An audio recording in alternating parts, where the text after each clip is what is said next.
You keep calling it chemistry, but what if the reason your heart races, your stomach flips, and you feel butterflies and obsession isn't love, it's trauma?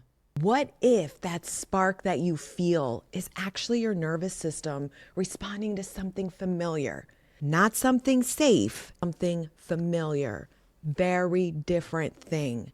Let's go here today. Because, babe, the reality is this: if you keep chasing that fucking high, the pull, the roller coaster, you'll keep ending up in the same kind of love. The kind that hurts you, the kind that doesn't allow you to feel safe, supported, and enough. You were taught wrong. You were taught to associate intense feelings as if it's deep love. That adrenaline rush, the obsessive thinking, the panic when he doesn't respond. You thought that meant it was real. But that intensity, it's not passion. It's not a soulmate sign.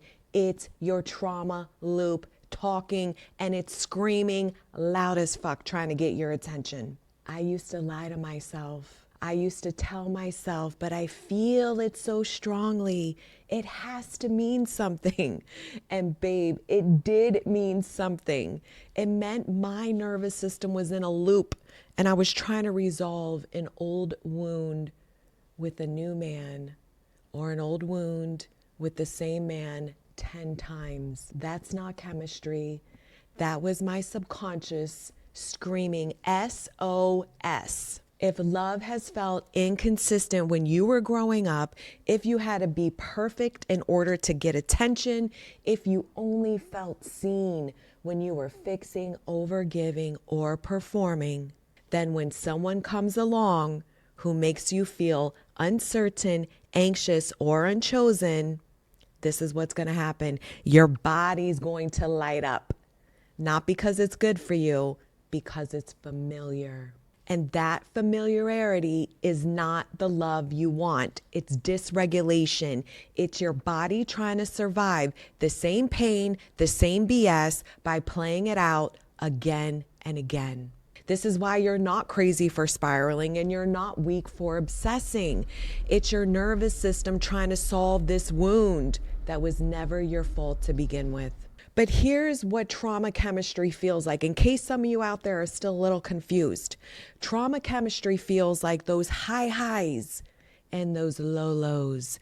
Feeling addicted to the attention, needing the attention, waiting by the phone for a text, feeling seen one moment, ignored the next. Craving to be picked, like your whole fucking identity depends on it. You're constantly scanning for signs he's leaving. Sound familiar? I know what it feels like. There were many nights I couldn't sleep, refreshing my messages like my worth was sitting in his inbox. And I lied to myself and I called it love.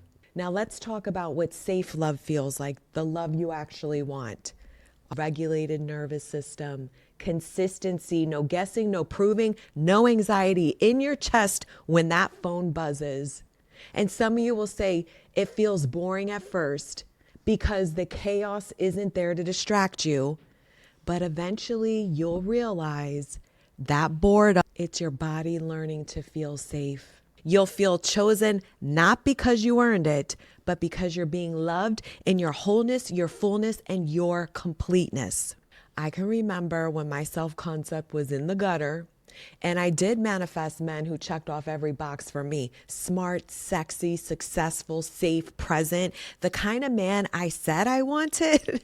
But when he showed up, I found fault, I dismissed him, and I lost interest like this. And let me tell you something. I made sure they were out of my life quicker than I could turn my fucking head. Because deep down, I didn't feel worthy of that kind of love. So instead, I kept being drawn and magnetically pulled to the emotional, unavailable ones, the versions of men who were toxic, unhealed, chaotic, hot and cold, and wounded. That felt like home because I wasn't home in myself yet. But now, completely different. Now that I've done the work, now that I'm home in me, now that I'm anchored in the belief that I'm safe to be fully and completely, oh my God, adored and loved and so much more, I am drawn to different versions of men, men who feel grounded, men who give, men who don't run when things get real. And the chemistry now is different. It's not that high and then the crash. It's peace, it's devotion, it's uplifting, it's depth. And I will never, ever again settle for the version of any man who can't offer that. And neither should you. Most of you are going to reject the healthy version that you say you want because it doesn't come wrapped up in the drama. You're not going to feel that spark. But what's actually missing is the adrenaline hit you're used to, that cortisol shot, the emotional whiplash you've gotten used to calling chemistry. Let that sink in. I'm here to tell you, my love, if you want a different kind of love, you have to become a different kind of woman. And no, it's not by becoming more chill, more feminine, all that bullshit. That's not what works. It's about healing the part of you that thinks love is a struggle, that love equals earning, that love equals being picked. It is all about you no longer abandoning yourself to be chosen. It's about becoming the version of you who no longer feels chemistry with pain. The version of you who now feels bored by drama.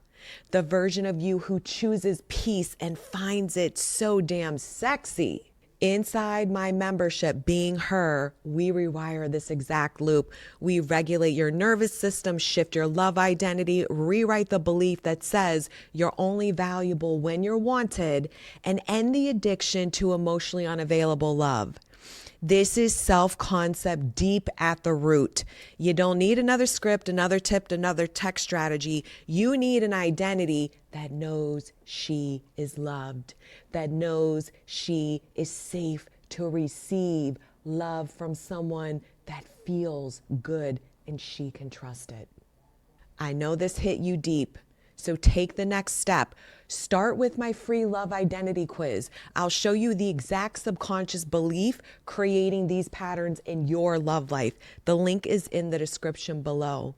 And for those of you that are ready to finally feel safe being loved, I am inviting you to come join me in my Being Her membership. This is the work that'll change everything. All info is below. Remember, you don't have to earn love. You just have to stop abandoning yourself for it. You are not too much, baby. You are not unworthy, and you are not meant to shrink and shrivel up to be loved. You're here to become the woman who chooses herself first, and because she did that, you will be chosen in return. I love you. I'll see you next time.